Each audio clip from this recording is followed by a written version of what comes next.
हिंदू हिंदू है जरा सोच समझ के बात है। हिंदू है तो ईद के मौके पर आज यहाँ क्या करे?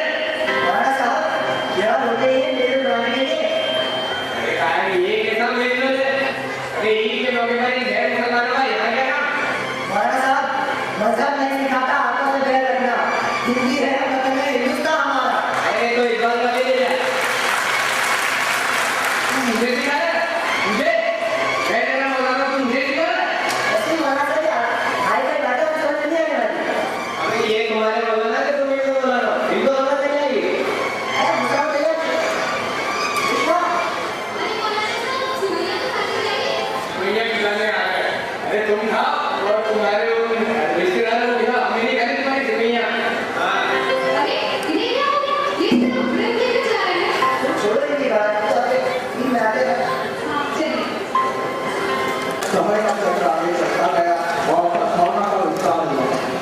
तथाकथित धर्मगुरुओं की चिंता का विषय बन गया और दुष्ट जीवन पर इनकी बुरी नजर पड़ गई।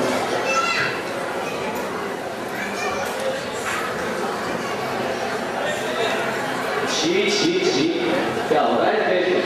कुछ भी समझ नहीं आ रहा। राखी साथ में बना रहे हैं, ईद का मना है, दिवाली का साथ में बना रहे हैं। सब साथ साथ में है।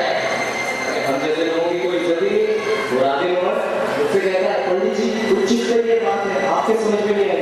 मैं कह रहा था आपसे पंडित जी, अरे मेरे वीडियो में याद मिले मुझसे कहता है कुछ का ये बात है। एक वक्त था पंडित जब जो मैं कहता था फाइनल लोग आगे पीछे घूमते थे, क्या इज्जत थी हमारी? आज कुछ इज्जत ही नहीं है। सोचो पंडित सोचो, अगर ऐसे ही चलता रहा ना तो अपना भविष्य पर बेकार है।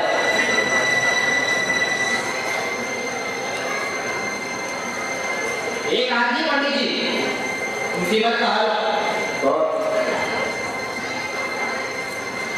वो एक बात तो माननी पड़ेगी पंडित। आगे बोलिए। अभी मुझ पे संकट आया, तुमने मेरा साथ दिया। संकट मुझे है तो आपका साथ अवश्य देंगे, वर्षे धर्म का देंगे। तो चलो ये बात आइए। हाँ, और बिना तो छोड़े मौलाना क्या हालात आ गए, क्या हैसियत रह गई है हमारी। वो शेर है, वो मुझसे कह रहा है मौलाना साहब आपके समझ में नहीं आएगी, ये हाई फाई बातें हैं। मुझे भी उस बात का ताज्जुब हुआ जब आपने उसको समझाने की कोशिश की। आपके लेवल की बात नहीं, हाँ मेरे लेवल की बात नहीं। अरे भाई वो शेर जानी क्यों, हिंदुस्तान के किसी भी घर में चले जाओ, हिंदू लोग मुसलमानों के साथ राखी मना रहे हैं, ईद मना रहे हैं और साथ साथ रह रहे हैं। अरे एक टाइम का छोटे मौलाना जब लोग मौलाना साहब कहके मेरे आगे पीछे घूमते थे, अरे मेरे एक इशारे पर मरने तक को तैयार थे। और अब देखो अब तो हमारी कोई इज्जत ही नहीं है। अरे मौलाना साहब आपके साथ होगा तो मेरा क्या होगा? अरे मैं तुम्हें बता रहा हूँ छोटे मौलाना, अगर ऐसे चलता रहा ना तो फकीरों और मौलानाओं में कोई अंतर नहीं रह जाएगा। हाथ में कटोरा लेके भीख मांगनी पड़ेगी, भीख सारे शहर में दर्द ठोकरें खानी पड़ेगी। कुछ सोचो छोटे मौलाना, यही तो कुछ समझ में नहीं आ रहा कि किसके पास जाओ और किसे अपनी मुसीबत बताओ। एक आदमी यही बोला है।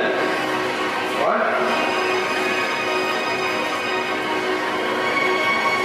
वो? हाँ। अरे वाह छोटे मौलाना, कभी कभी तो तुम भी ऐसी बातें करते हो। मैं तो हमेशा करता हूँ लेकिन हाँ।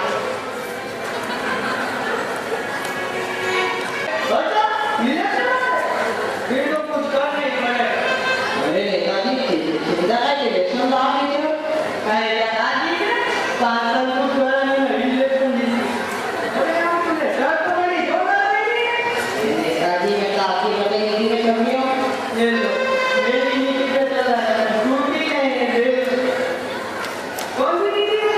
अरे नेताजी लेके आपको किसी को झांसू से दुकान ढूंढता है, उसमें जाके लोगों ने दुकान में हिंदुओं के किसी भी जगह की बात करी, उसको बिगड़ा रखता है।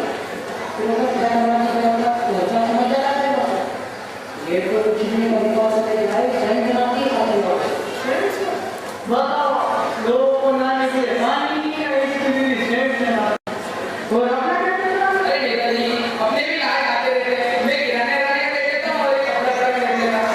हाँ? नहीं यार, तुमने रेटिंग को कभी सामने नहीं है। अरे हमारे तो छोड़ो नेताजी, तुम्हारे को नोटों के याद आते हैं। एक दूसरे को अपनी के सामने मरवाया जाता है। चलो ये अरे काय का सूत्र, बचपन में तो गणित में खेला करता था, सूत्र की बातें कर रहा है। तू चुप रहे। हाँ तू बोल, मैं बोल रहा हूँ। अरे कोई अंग्रेज वाला सूत्र बोलो, किसी में कहीं सीमा से हम के इतना बोलो। अगर आपका नंबर पूरा ना करेगा अपने कोटा नहीं होगा, 10 सालों की रात लगाने में दे। आज पहली बार है इसकी ढीले के लिए मुझे नहीं नहीं लगे। जाओ मैं बुलाओ ना, मैं सूत्र डालूंगा। अरे वो आ गए।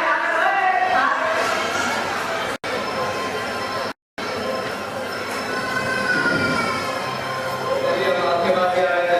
अच्छा आपसे कुछ बात करनी थी। मेरे छोटे चले को चुप रखा करो। वो पंडित तुम्हें बेफिक्र होकर बोलने का, ये मेरी दरबार है, यहाँ से कोई बात बाहर नहीं जा सकती। और अगर कोई ऐसा करे तो उसकी जिंदगी का आखिरी दिन होता है। बोलो क्या बोलो? देखो नेताजी बात ऐसी, आजकल सब लोग साथ बात कर रहे हैं, त्योहार व्यवहार भी मतलब सब साथ में हो रहा है और सब देखो मेरे पास है ना जगह,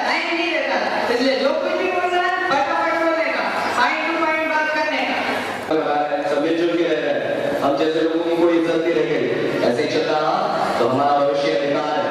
और अगर हम जैसे लोगों का भविष्य बेकार है तो आप सोचो आपका अरे भाई आजकल तो हमारी भी कोई इज्जत नहीं, जहाँ देखो वहाँ तेरी भी यही है। बिल्कुल यही वाली। हाँ तो साथ में बजा लेंगे। ए बोला नहीं कि जरा चुप रहो, वो तुझे करता ही है। देखो अगर तुम मेरा साथ दोगे तो मैं तुम्हारा कुछ करा सकता हूँ, क्योंकि मेरा भविष्य महाउज्ज्वल है। मुझे तो अभी से मेरी को प्रधानमंत्री की कुर्सी दिख रही है। प्रधानमंत्री की कुर्सी और सोचे उठे सपने देख रहे होने क्या बात है। हाँ तो हमारा राष्ट्रपति नहीं माने कि छोटे सपने देखना अपराध है। समझ नहीं आता हिंदी में बोलूं, स्मार्ट ड्रीम लिस्ट की जाए, इसलिए मैं पहले लेवल के सपने देखूं। कहाँ है सपने के लिए ऊपर कुछ भी नहीं है, मेरे को पता है हमें। अगर तेरे को देखी ना तो याद नहीं होगा, तो मैं याद नहीं होगा। देखो मेरा भविष्य है ना महाउज्ज्वल है, और अगर तुम मेरा साथ दोगे तो मैं तुम्हारा भी कुछ करा सकता हूँ। हाँ तुम इतने मौलाना नेता देखो ना, जो फोर व्हीलर में घूमते हैं, वो किसकी बदौलत है? हम जैसों की बदौलत है। इसलिए अगर तुम मेरा साथ दोगे तो मैं तुम्हारा भी कुछ करा सकता हूँ। बोलो दोगे मेरा साथ? हम तो आपके साथ हैं, हमेशा से आपके साथ हैं। हाँ तो सुनने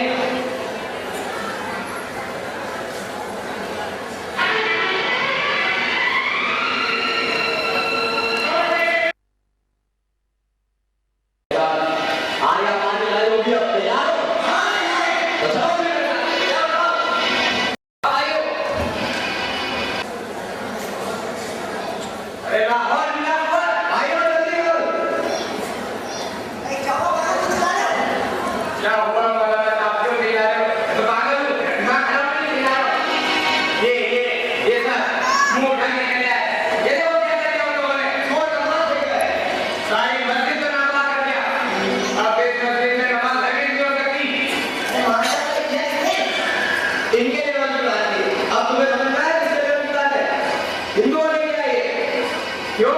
जब मैं कह रहा था उनसे कोई गलत बात न करो, तब तुम सब क्या बोले? बोला था कि आपके लेवल की बात नहीं है, आपको समझ में नहीं आएगी। और तू क्या बोला? मजहब नहीं सिखाता आपस में बैठ करना। तू तो सिर्फ नाम का खेल बने नाम का। असली में तो लीडर वाले की जरूरत है। हमेशा आतंकवादी के लड़ते रहो, उग्रवादी के लड़ते रहो, पाकिस्तानी के लड़ते रहो। क्या करोगे? बोलो क्या करोगे? तो आए पाकिस्तान हो जाए। तुम सब में दम आने बाकी रहेगा। हाँ है। तो चलो मेरे साथ हथियार डालो।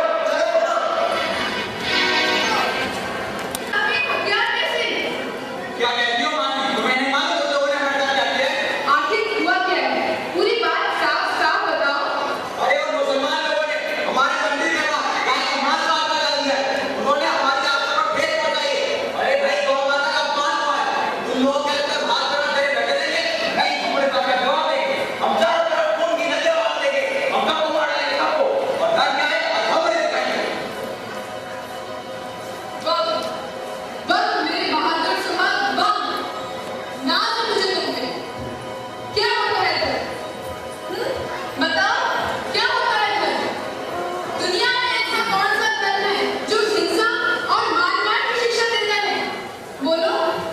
अरे औरों को छोड़ो, हमारी अपनी गीता क्या वह हमें हिंसा सिखाती है? नहीं, ये हमेशा ध्यान रखना, धर्म लोगों को तोड़ता नहीं, उन्हें जोड़ता है। धर्म हमें ये सिखाता है कि हम प्रेम और सद्भाव से साथ मिलजुल कर रहें। धर्म के नाम पे किसी मासूम की जान लेना कहाँ की गलती है? ये कमाल की फालतू बातें मत करो बेटा। हटो मेरे रास्ते से। गलत रास्ते पे जा रहे हो तुम, पछताओगे। अरे अब तुम्हें तो मुझ सब गाँव में सही रास्ता है, गलत रास्ता है।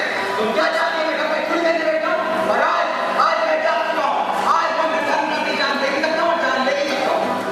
जान दे सकते हो। दलित के इस रास्ते में जाते हुए यदि तुम्हें मेरे भाई साहब यानी शेर खान साहब मिल जाते हैं तो तुम उन्हें भी मार डालोगे। अंतिम लोग का कुछ और है। क्यों? क्या शेर खान मुसलमान नहीं है? तो मेरे सवाल का जवाब हाँ या ना दो बस। बोलो, जवाब दो, चुप क्यों हो तुम? हाँ हाँ हाँ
बहुत बुरा होगा।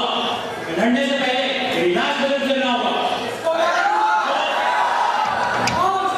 किसी ने भी एक कदम उठाया तो उसका हाथ काट के रखूंगा। कोई भी बात कर लो, हिंदू भाई हम सरकार, कोई भी आगे नहीं बढ़ेगा। हम सब ये वक्त पर क्या हिंदू मुसलमान लग रहा है? आज हमारे देश में तुम जैसे लोगों का ऊपर वाले ने सबको समान बनाया है। आज यह नारे लगाए जा रहे हैं कि 1947 के बंटवारे में मुसलमानों को निकाल बाहर फेंकना था। अगर ऐसा ही है तो मैं तुमसे पूछता हूँ, बंटवारे के वक्त हिंदुस्तान के मुसलमानों ने पाकिस्तान का विरोध किया था और आज ये मुसलमान हमारे देश में मौजूद है। तुम जानते हो 1962 की जंग के हीरो कौन थे? कैप्टन हमीद। उन्होंने पाकिस्तान के 5 टैंकर तबाह कर दिए और खुद देश के लिए शहीद हो गए थे। डॉक्टर एपीजे अब्दुल कलाम, जो आज हमारे राष्ट्रपति हैं, इंडिया के मिसाइल मैन के नाम से जाने जाते हैं, आज वो इस देश की जड़ बन चुके हैं, जिन्हें उखाड़ फेंकना तुम्हारे लिए नामुमकिन है। पंडित जी, मैं आपसे कुछ प्रश्न पूछना चाहूंगा। पंडित जी, पूछो पूछो, अवश्य पूछो, जल्दी पूछो। पंडित जी, क्या आप शुद्ध शाकाहारी हैं? वाह, तुम एक शिक्षक ही रहोगे। तुम क्या सिखाते होगे इन लोगों को? तुम्हें तो इतना भी नहीं मालूम पंडित शुद्ध शाकाहारी होते हैं कि मांसाहारी? अरे शाकाहारी नहीं हो तो क्या मांसाहारी हूं मैं? तो ये पंडित जी खुद को शुद्ध शाकाहारी कहते हैं। पंडित जी, जिस विश्वास से आपने मेरे पहले प्रश्न का उत्तर दिया, मैं चाहता हूँ उसी विश्वास से आप मेरे दूसरे प्रश्न का भी उत्तर दें। अवश्य देंगे। पंडित जी, अगर 10 तरह के मांस रख दिए जाए और उस कसाई को बुलाया जाए जो बचपन से लेके आज तक मांस के बीच में रहा हो, तो वो भी किसी एक मांस को पहचान नहीं पाएगा। और आप जो कि शुद्ध शाकाहारी हैं, इतने एक्सपर्ट कब से हुए पंडित जी कि आप गाय का मांस पहचानने लगता है? अब आ रही है आपको कुछ समझ में? मैं आपसे कुछ पूछना चाहूंगा। ये मांस सुअर का है, ये हिंदू वाले बेटा है। तो मौलाना साहब, शायद आप एक बात भूल गए कि इस जानवर का नाम भी लेना आपकी जबान को 7 दिन के लिए नापाक कर देता है। और ये मौलाना साहब, मस्जिद में खड़ो के 50 बार इसका नाम ले चुके हो। मुझे तो लगता है कि ये मस्जिद आपने नापाक बना दी। अब आप क्या यहाँ नमाज पढ़ा पाएंगे? अब आ रही है आपको समझ में? इसकी बात मत सुनो भाइयों, बकवास करना है ये। और आज मैं आप सबको असलियत से रूबरू कराता हूँ। असलियत में जो पंडित और मौलाना इस मांस के फेंके जाने पर तमाशा बना रहे हैं, असलियत में मांस नहीं गाय का है और नहीं सुअर का। ये मांस उस मासूम बच्चे का है जिसकी उन्होंने हत्या की और कटवाकर मंदिरों और मस्जिदों में फिटवा दिया। पास मत करो तुम कैसे कह सकते हो मांस किसी बच्चे का? हमें मालूम है होगा यार। अरे पंडित, माना कि तू होशियार है, पर आज तू इतना होशियार नहीं हुआ कि एक शिक्षक के दिमाग से आगे निकल जाए। मैं इस बात का सबूत नहीं देना चाहता था और दूध तेरे कारण देना। जाओ उस नेता को बुला के आओ। नेता, सच बताइए मार किसका है? वरना इज्जत भसवा की नेतागिरी भूल जाएगा। मैं स्वार्थी हो गया था, तो मैंने मेरे घर में जब आया थी, मैंने उसके पोते का खत्म करवा दिया और मां को मंदिर और मस्जिद में बिठवा दिया। तुमने ऐसा क्यों किया? मैंने ऐसा इसलिए किया क्योंकि वो मेरे बहुत से लाख जान चुका था। सुना तूने? देखा आप सबने, आज एक मासूम बच्चे का खून हुआ है और मैं तो कहता हूँ बच्चे का नहीं बल्कि इंसानियत का खून हुआ है। जब आज कोई नेता देशभक्ति का भाषण देता है तो हम लोगों को नींद आती है, और वहीं कोई नेता धार्मिक भाषण देता है तो हम लोग भावनाओं में बह जाते हैं, हम उनका मौन समर्थन करते हैं, हम उनकी ताल से ताल मिलाते हैं, हम भूल जाते हैं कि ये नेता दंगे भड़काने और आग लगाने के सिवा कुछ नहीं कर सकता। और आज वही हमारे देश का वीक पॉइंट है, क्योंकि पंडित, नेता और मौलाना का स्ट्रॉन्ग पॉइंट है। हमारा देश प्राचीन काल से ही माना जाता है। हमारे देश में अनेक जाति और धर्म के लोग रहते हैं। हमारे देश की खासियत हुआ करती थी कि हम लोगों में अनेकता में एकता है, और आज एकता मुझे कहीं दिखाई नहीं देती। आज हमारा देश हमसे बना है। हम का मतलब जानते हो? हर से मुसलमान, हर से हिंदू, हर से मुसलमान। और ये ऐसे दरिंदे हैं जिन्हें भगवान भी मालूम नहीं कर सकता। अगर आज तुमने इन्हें मारा तो तुम लोगों में और इनमें कोई फर्क नहीं रह जाएगा। इनका फैसला कानून करेगी, ले जाओ इन्हें। और तुम लोग नारे लगाते हो, नारे तकबीर, जय जय श्री राम, क्या कोई नारों का मतलब जानते हो? ये नारे आपसी प्रेम और भाईचारे के लिए लगाए जाते हैं। तुम्हारे नारों में अहंकार ज्यादा और श्रद्धा कम दिखती है। अगर ऐसा ही चलता रहा तो मुझे नहीं लगता कि अब्दुल कलाम का सपना 2020 तक पूरा हो पाएगा। रूस और अफगानिस्तान जैसे बड़े देश कट्टरवाद का शिकार हुए, आतंकवाद का शिकार हुए, तबाह हो गए। चाहते हो आज हमारा भी देश उसी का शिकार बने? तो मैं आज स्टूडेंट यूनियन और टीचर यूनियन की ओर से राष्ट्रपति से अपील करूंगा कि वो संसद में ऐसा कानून पारित करे कि कोई भी नेता या धार्मिक व्यक्ति जो भावनाएं भड़काए उसे राष्ट्रीय अपराध घोषित किया जाए और बीच चौराहे पर सूली पर लटका दिया जाए, ताकि आगे से कोई भी नेता या व्यक्ति गुस्सा न कर पाए। आओ शपथ लो कि हम लोग इस देश से कट्टरवाद और आतंकवाद मिटा देंगे, हम लोग मिलजुल कर रहेंगे। तो आज से फिर वही राखी, फिर वही ईद और फिर वही दीपावली मनेगी और लोग